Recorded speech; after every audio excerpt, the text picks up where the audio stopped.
দুর্নীতিমুক্ত বাংলাদেশ আপনারা চান না? বাংলাদেশের মানুষ চায় দুর্নীতিমুক্ত বাংলাদেশ। আমাদেরকে প্রশ্ন করা হয় বেকারদের নিয়ে আমাদের পরিকল্পনা কি? আমরা বলি জামাত যদি রাষ্ট্র পরিচালনার সুযোগ পায়, দায়িত্ব পায়, বাংলাদেশে কোনো বেকার থাকবে না ইনশাআল্লাহ। আমরা বাংলাদেশের 18 কোটি মানুষের 36 কোটি হাতকে আমরা শক্তিতে পরিণত করব ইনশাআল্লাহ, কর্মে পরিণত করব, সম্পদে পরিণত করব ইনশাআল্লাহ। আমরা রাষ্ট্রীয় উদ্যোগে মিল, কল, কারখানা, ইন্ডাস্ট্রি আমরা গড়ে তুলব বেকারদের কাজে লাগানোর জন্য ইনশাআল্লাহ। আমাদেরকে প্রশ্ন করা হয় জামাত রাষ্ট্র পরিচালনার দায়িত্ব পেলে মহিলাদের নিয়ে কোনো কি করবে? আমরা বলি মহিলারা হলেন মায়ের জাতি, মায়ের জাতির মর্যাদা সবার উপরে।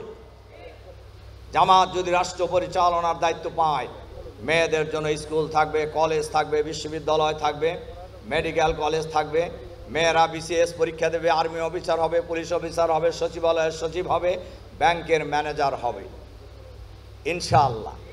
আর সেই ব্যাংকের কাস্টমার হবে হলো সকল মহিলা, সকল মহিলা। তাহলে পুরুষের সাথে লাইনে দাঁড়িয়ে কোনো আমাদের মা বোনদেরকে ধাক্কাধাক্কি করে ব্যাংক থেকে টাকা নেওয়ার প্রয়োজন হবে না। জামাত যদি রাষ্ট্র পরিচালনার দায়িত্ব পায়, আর একটা প্রশ্ন জনগণের মধ্যে করা হচ্ছে, নির্বাচন যদি আগামী সপ্তাহে হয় তাও জামাত ইসলামী রাজি আছে নির্বাচনের জন্য। তবে অবশ্যই গণভোট দিতে হবে, অবশ্যই জুলাই সনদের আইনি ভিত্তির আদেশ জারি করতে হবে, অবশ্যই লেভেল প্লেইং ফিল্ড তৈরি করতে হবে, সবার অধিকার সমান অধিকার সংরক্ষিত করতে হবে, অবশ্যই আইন শৃঙ্খলা পরিস্থিতির উন্নতি করতে হবে, অবশ্যই প্রশাসনকে দলীয় মুক্ত করতে হবে। আমরা লক্ষ্য করেছি প্রশাসনের কোনো কোনো ব্যক্তি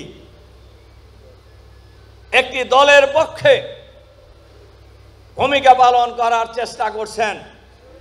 আমরা তাদেরকে পরিষ্কারভাবে বলতে চাই, প্রশাসনের, সেটা সিভিল প্রশাসন হোক, পুলিশ প্রশাসন হোক, অথবা সরকারের কাজে নিয়োজিত যে কোনো সাংবিধানিক প্রতিষ্ঠানে হোক, কেউ যদি দলীয় কাজ করার ইচ্ছাই করেন তাহলে ওই পথ ছেড়ে দেন। ওই পথ ছেড়ে দিয়ে যদি রাজনীতি করার ইচ্ছা থাকে আমাদের মতো রাজপথে আসেন, আপনাদের ব্যাপারে কেউ একটা শব্দও বলবে না। কিন্তু প্রশাসনে থেকে, সরকারে থেকে, সরকারের সকল সুযোগ সুবিধা ভোগ করে আপনার একটা দলের পক্ষে কাজ করবেন, বাংলাদেশের জনগণ এটা মেনে নেবে না। আমরা আগামী দিনের এই বাংলাদেশকে আমরা চাঁদাবাজ মুক্ত বাংলাদেশ হিসেবে গড়ে তুলতে চাই, আমরা সন্ত্রাস মুক্ত বাংলাদেশ গড়ে তুলতে চাই, আমরা নৈরাজ্য মুক্ত বাংলাদেশ গড়ে তুলতে চাই, আমরা দুর্নীতি মুক্ত বাংলাদেশ গড়ে তুলতে চাই, আমরা দখলবাজ মুক্ত বাংলাদেশ গড়ে তুলতে চাই। আমরা একটি আধুনিক মানবিক ইসলামের বাংলাদেশ আমরা গড়ে তুলব আগামী দিনে ইনশাআল্লাহ।